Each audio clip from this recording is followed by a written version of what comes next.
నమస్తే అండి. అరిసెలు చాలా ఈజీ, చాలా సింపుల్ అండి. పిండి వంటల ఫేమస్ ఏదంటే అరిసెలే. చాలా ఈజీ చేయొచ్చు. రేషన్ బియ్యం ఇలా తీసుకుని నైట్ అంతా నానబెట్టి ఇలా ఆరబెట్టేసి మిక్సీ పట్టేసి ఇలా జల్లించుకోవాలండి. మిక్సీ పట్టుకోవచ్చు, వేసుకోవచ్చు. వేసుకుంటే చాలా బాగుంటుంది. పావు కేజీ పిండికి పావు కేజీ బెల్లం తీసుకొని ఒక స్పూన్ పంచదార వేసి ఒక స్పూను వెన్న వేసి మునిగిపోయేలాగా వాటర్ పోసుకొని కరగనివ్వాలి.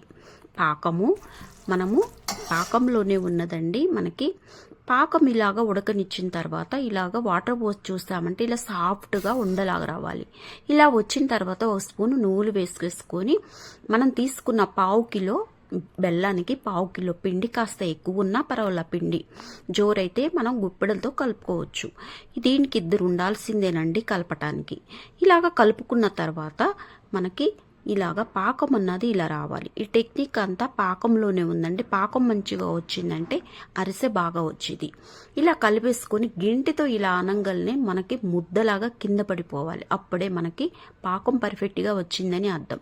ఇలా పడిపోయిన తర్వాత పక్కన పెట్టేసి కొంచెం చల్లార్చిన తర్వాత పేపర్ మీద కొంచెము ఆయిల్ రాసుకొని ఇలాగా మందపాటి కళాయి ఒకటి పెట్టేసి బాగా వేడెక్కాలండి ఆయిల్.